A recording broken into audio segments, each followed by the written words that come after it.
until that green truck pulled up? Maybe 5 minutes. Okay. So wow. So if she called somebody, they got there in 5 minutes to pick her up?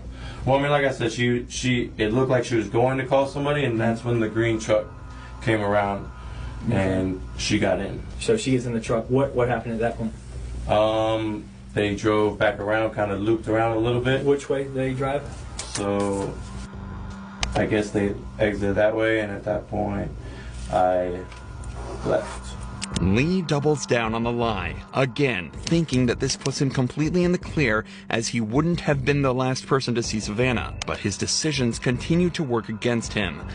Had he decided to stick closer to the truth, he might have been able to argue that he took Savannah somewhere else and then parted ways with her. But without the knowledge of what police have against him, Lee is left simply guessing and forced to make up stories on the fly.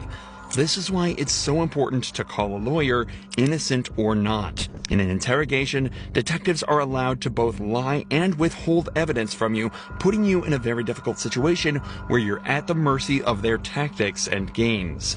However, the second you bring an attorney into the mix, things get exponentially easier, as police are forced to turn over all of the evidence in their possession so they can put together a fair and sound defense for you.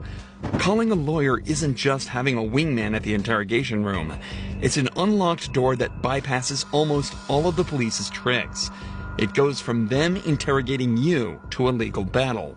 But, needless to say, Lee hasn't called a lawyer and has been left at a disadvantage from the beginning.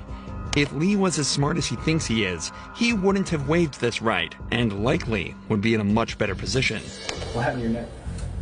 That was self-inflicted, actually. Why? I just have been having kind of a hard time. For your neck? I couldn't.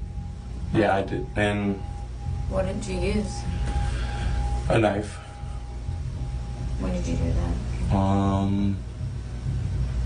Some time in July. You did that in July and it's still bloody?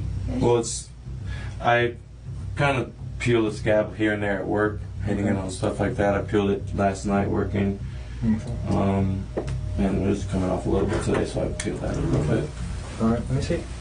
But this was the same night. This one was just a lot worse than this one was. Okay. And that was in July? Yeah. Okay. Like a few weeks back? Yeah. Okay. It doesn't take a genius to realize how brazen of a lie this is. Aside from his incredibly unconvincing delivery of his excuses, Lee has no history with self-harm and was reported to have been in good spirits in the weeks leading up to this event. Furthermore,